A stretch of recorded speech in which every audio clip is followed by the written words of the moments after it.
Good morning. Good morning. Welcome to another episode of Hotel Room Yap with Michaela. Oh my gosh. It's not even that early. Really. The time zone that I'm in, it's only like 7:40 in the morning, but I'm 2 hours ahead of LA, and I've probably averaged around 4.5 hours of sleep this whole weekend, last night included. However, last night's lateness, first of all, sadly, very, just addicted to social media. I finished up the show yesterday, the convention I was at, and I ate dinner and packed up and stuff. But then I was severely online for a while. But then, I'm glad I stayed up a little late because there was a big storm and they had to rebook some things for my flight. Well, I guess they didn't have to, but the first one ended up being delayed, which then affected my layover. And I was like, oof, we got to problem solve this right now. Otherwise, who knows what I could end up getting rebooked on. Okay, let's be alive. We're being alive. Ooh. Now I can see. Okay. This is good. We are still at the Omni in Oklahoma City. Isn't this pretty? The one thing that throws me off, that lamp is smaller than that lamp. When I was kind of looking at this framing, I was like, why does it keep looking slightly off? This lamp is bigger than this lamp. Why? Is that on purpose? Is it a mistake? Did something happen to the other lamp? Did they want to make you question things? I really wish my brain didn't really care so much about these kinds of things, even when I am so tired. Anyway, I got a message at 1 in the morning, 1:30 in the morning, and I don't mind calling. I have learned that some people do indeed care about calling these days, and they're like, oh, calling businesses or making phone calls isn't my favorite. And I think I just watched my mom do it so much growing up, and I didn't have a phone for so long that I was like, I want a phone. I want to make the calls. I want to have a phone. So I think now I'm very comfortable making calls. But yeah, just gave Delta a call as soon as it was happening. It was crazy rain and thunder last night. So I guess it makes sense. They probably had lots of delayed flights all last night. And then I got a message a little bit ago. Sorry guys. The yawns are going to happen with these morning ones. I need to sleep. Anyway, I got a message saying that they needed to let their flight attendant crew rest according to, FAA regulations. And I'm like, yeah, they were probably up pretty late. Let them sleep. So that's probably why our flight is delayed. But, yeah, it just was nice kind of, I don't know, this is very weird, but I feel like in situations where there were problems to solve, I used to kind of exist in a state of panic. I'd be like, okay, even doing that right now. Maybe I'm just tired. Maybe I got too tired, parents on their fourth kid, they're like, I don't have the energy. But I would just jump into crisis solving mode and be like, okay, well, maybe if I get a full refund and then I book this new airline and then I do this, and then maybe if I go to a different airport, and maybe I was just so much frantic energy. And I was like, okay, we're going to call. We're going to be, a little bit strategic and make sure we ask about other cities to fly through. Maybe instead of taking me through Salt Lake, they could take me through Dallas or Phoenix or Portland or something. I'm going to ask about other cities. I'm going to double check that if there is something to rebook on, that my seating is the same, or see what they can do, and just maybe into a different airport, checking LAX instead of Burbank. And so I was just calmly but firmly checking all of the options, because the next option of just doing the exact same Oklahoma City to Burbank was having me leave Oklahoma at 6 p.m. and land in Burbank at 9 or something, because I went back a couple hours. I guess was there a layover? I don't know. Point is, it was late. A lot later than I thought. And she was like, oh, that one's available. Is that going to work for you? And I was like, no, it is not. We need to figure something else out. But I did it nicely and calmly. Those really cool, I don't know if you guys have run into these people, maybe just parents of your friends growing up, or parents of like kids at camp, or kids from high school, maybe, you know, I don't know. But they just had this like, you know, very cool energy of like, oh, like I could ask them a question, I could hang, like they're fun, they're creative, but also like, don't mess with them. Like if they tell you to do something, you're gonna do it. But also like they're cool. Like you're not like scared of them, but you're gonna like listen to the directions they give you. I feel like that's the kind of energy we're aspiring to be when it comes to like parenting. I don't know. This is like, I always find this interesting. This is attached to the wall. Welcome to my brain. I'm sure this means I have like ADHD or something, but I don't know. So far it's gotten me here. And we seem to be doing okay, so I'm not mad about it. I always find it interesting that things like this are like attached to the wall. And I'm like, do they use like glue? How is all of this attached to the wall? Like there's a mirror panel, you know, separate from this middle one. Did they just use like screws? Is it hung? Is it glued? Did they just use like Gorilla Glue? I mean, I'm sure it's not that, but I just find it interesting. This is like cushiony. These are little cushion pouches. There you go. Good headboard. That sounded strange. Okay. Yeah. Maybe. Oh, I mean, there's no real grip on that. Okay. Anyway, moving on. So yeah, that was. And then after that happened, it was weird. My brain was like, okay, now you can go to bed. I was like, okay.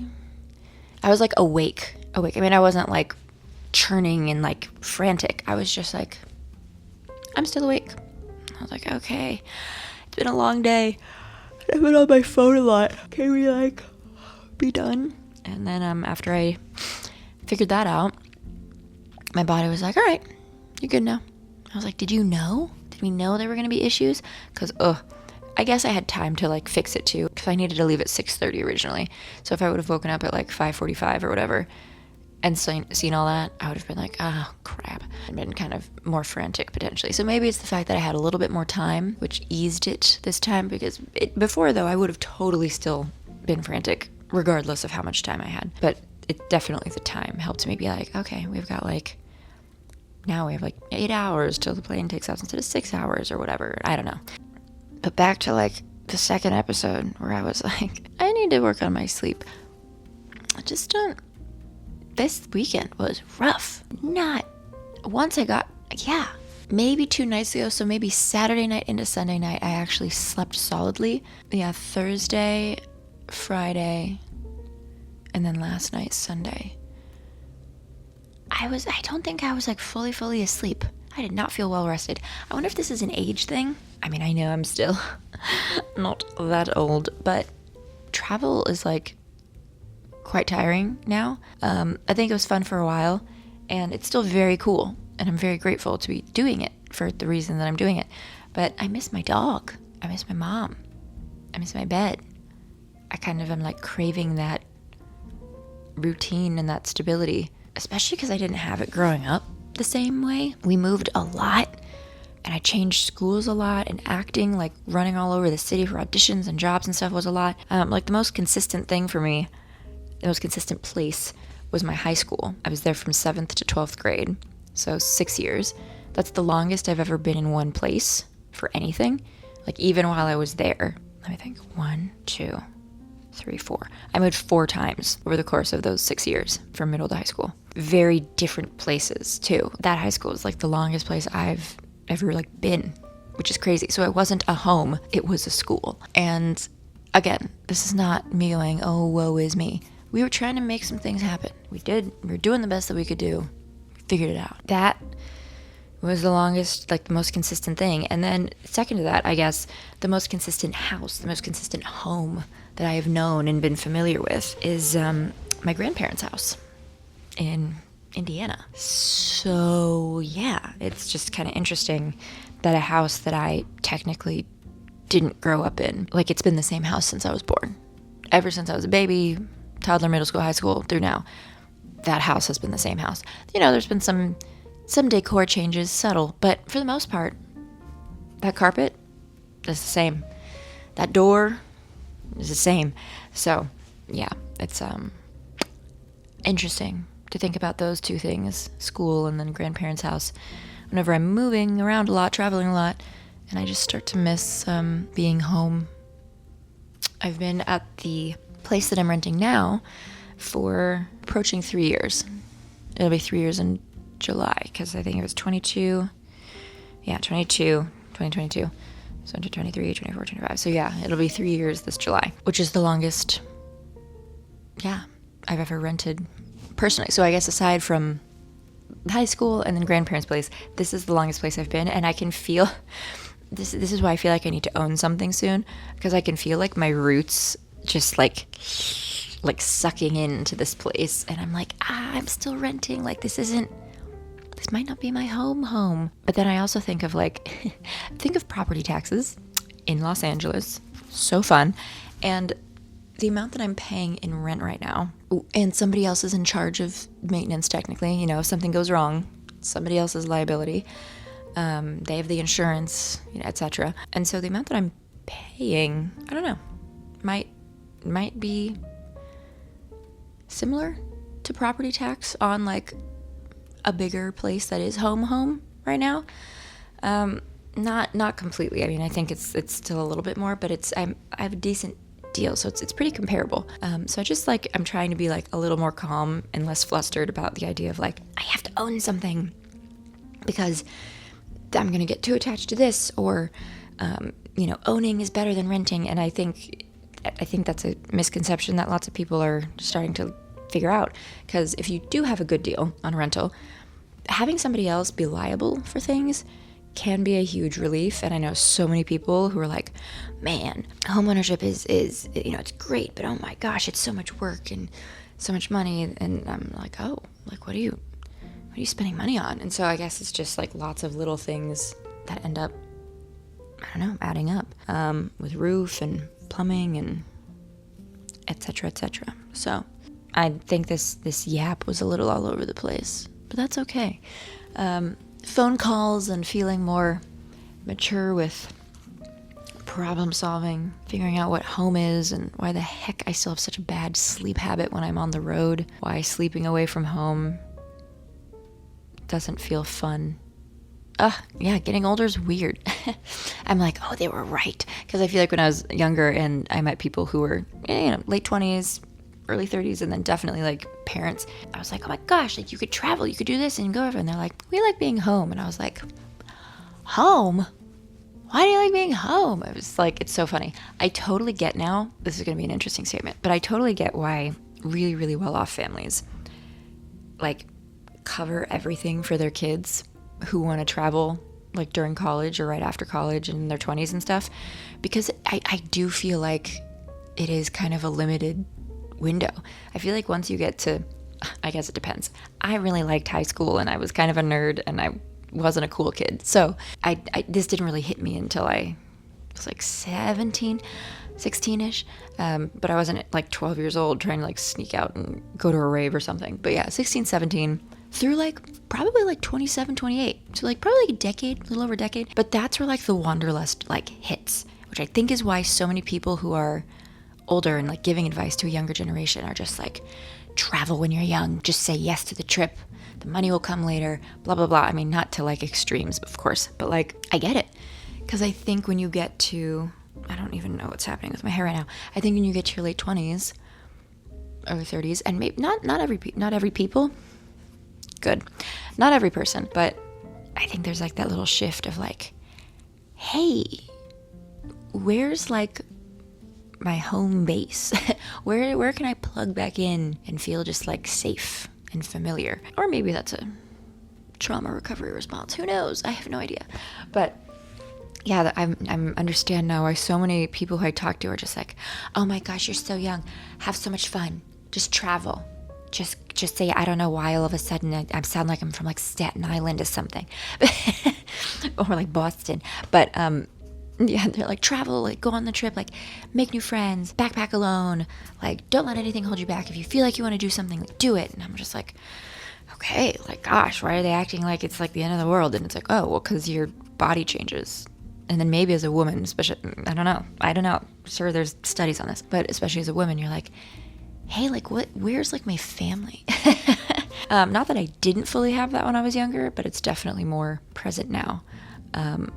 And I'm like, is that societal expectation? Is it exhaustion? We've covered lots of topics in this Yap and just this little 20 minutes that we've been here. But yeah, I traveled a lot in like end of high school through like 25. It's COVID, man. F COVID.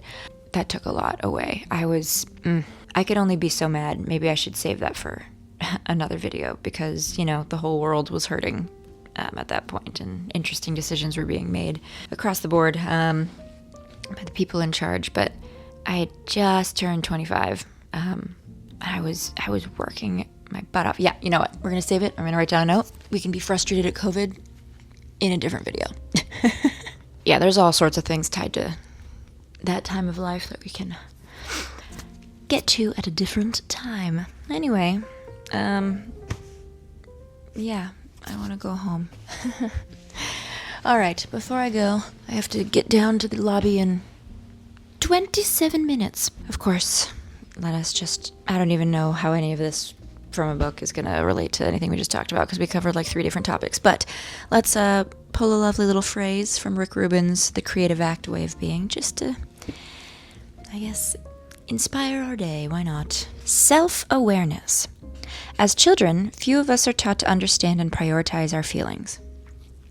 For the most part, the educational system doesn't ask us to access our sensitivity, but to be obedient, to do what is expected. Our natural independent spirit is tamed. Free thought is constrained. There's a set of rules and expectations put upon us that is not about exploring who we are or what we're capable of. The system is not here for our benefit. That is true. It holds us back as individuals to support its own continued existence. Ain't that the truth? ASMR book closing for your pleasure. That was a little less dramatic than I thought. Goodbye, book. All right. Well, hopefully all the flight attendants get their rest. I would prefer my crew on a plane to definitely be well rested. Please, get us home safely. Oh, I'm tired. I do like this bed, though. I just want to stay here. Oh, it's cozy. Do you guys like robes? Oh, in hotel rooms, I feel like I always bring... I don't know why I keep bringing pajamas. Well, I guess in case they don't have a robe. If there is a robe, I will be indulging in the robe. I've never been tempted to take one, though. I know that was a thing. It was like, if a robe is missing from your room, you shall be charged $160 for the robe or whatever. And I was like, I'm not even interested in this robe. This is a robe for the room. It's a room robe. Specifically for my time here. It's all good. However, occasionally there does end up being a washcloth or something that sneaks back home from the bathroom. Okay. I don't want to leave. I do. I gotta do it though. I gotta get my stuff together. Not all of it. Just I've got like a notebook over here and this microphone and the lovely tripod that you guys are sitting on right now. Goodbye. Pretty headboard. Comfy pillows. Thank you, Omni. Thank you, Omni, for a lovely stay. This is a really lovely hotel. It's been quite nice and comfy, and the light from the window is really pretty. And even during the storm, it felt like I was like watching TV out of the window, kind of like, you know, from the night that you guys saw. It's really pretty. So pretty. Okay, I should go. I'm just yapping into oblivion now. Thank you guys for joining me for another episode of Hotel Room Yap, and I will see you guys next time. Bye.